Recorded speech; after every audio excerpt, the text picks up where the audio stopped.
Hello টেকসনবাসী, কি অবস্থা? আশা করি সকলেই ভালো আছেন। তো আজকে আমি কথা বলবো ইসিমের 3টি বড় অসুবিধা নিয়ে। ইসিম কি বা ইসিমের বেনিফিট প্রায় কম বেশি সকল ইউটিউবাররাই ভিডিও আপলোড দিয়েছে এবং আপনারাও ইতিমধ্যে সেটি জানেন।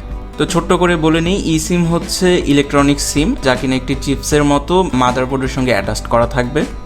প্রথম অসুবিধাটা হচ্ছে, আমরা অনেক সময় কি করি যে কোথাও ঘুরতে গেলে বা লং টাইম কোথাও স্টে করতে গেলে আমাদের অনেক সময় ফোনের চার্জ শেষ হয়ে গেলে আমরা কিন্তু খুব সহজেই একটি ফোনের সিম খুলে অন্য ফোনের সিমটি উঠে আমাদের দৈনন্দিন কাজ সম্পূর্ণ করতে পারি। কিন্তু ইলেকট্রনিক সিমের সবচেয়ে বড় অসুবিধা এটাই যে আপনি চাইলেও সেটি পারবেন না, কারণ আপনার ফোন অফ হয়ে গেলে মাদারবোর্ড থেকে ই সিমটি খোলা সম্ভব না। আর তার জন্য হতে পারে আপনি কোনো প্রয়োজনীয় কল করতে পারবেন না, বিকাশ থেকে টাকা ওঠাতে পারবেন না, সিমের এমবির মেয়াদ শেষ হয়ে যাচ্ছে, বাট আপনার ফোনটি অফ থাকার কারণে অন্য কোনো ফোনে সেই এমবিটা ব্যবহার করতে পারবেন না।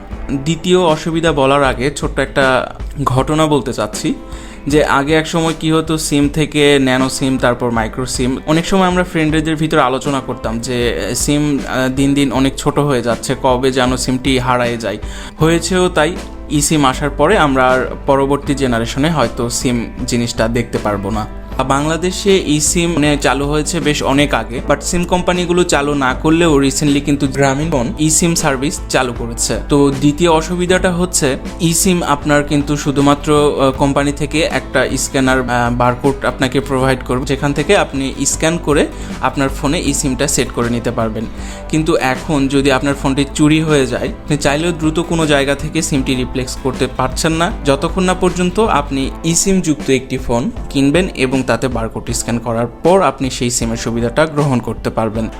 তৃতীয় অসুবিধা হচ্ছে, যদি আপনি কখনো আপনার ফোনটি সেল করার প্রয়োজন হয়, ফোনটি সেল করার পর আপনার সেই ফোন থেকে হয়তো ই সিমের ডিটেলস সব অনায়াসে মুছে ফেললেন, কিন্তু একটি কথা হচ্ছে যে ইলেকট্রনিক্স ডিভাইসে কোনো কিছুই পার্মানেন্ট ডিলিট করা সম্ভব না।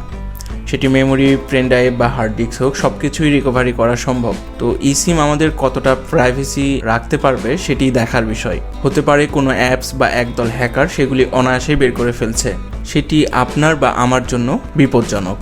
দেখুন, প্রতিটি জিনিসেরই সুবিধা অসুবিধা থাকবেই। আমি শুধু অসুবিধা নিয়ে আলোচনা করেছি বলেই যে ই সিম খারাপ, বিষয়টি এমন না।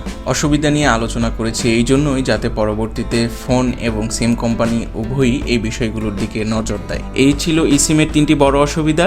তথ্যটি যদি ভালো লেগে থাকে অবশ্যই লাইক, কমেন্ট এবং সাবস্ক্রাইব করবেন। ধন্যবাদ, ভালো থাকবেন।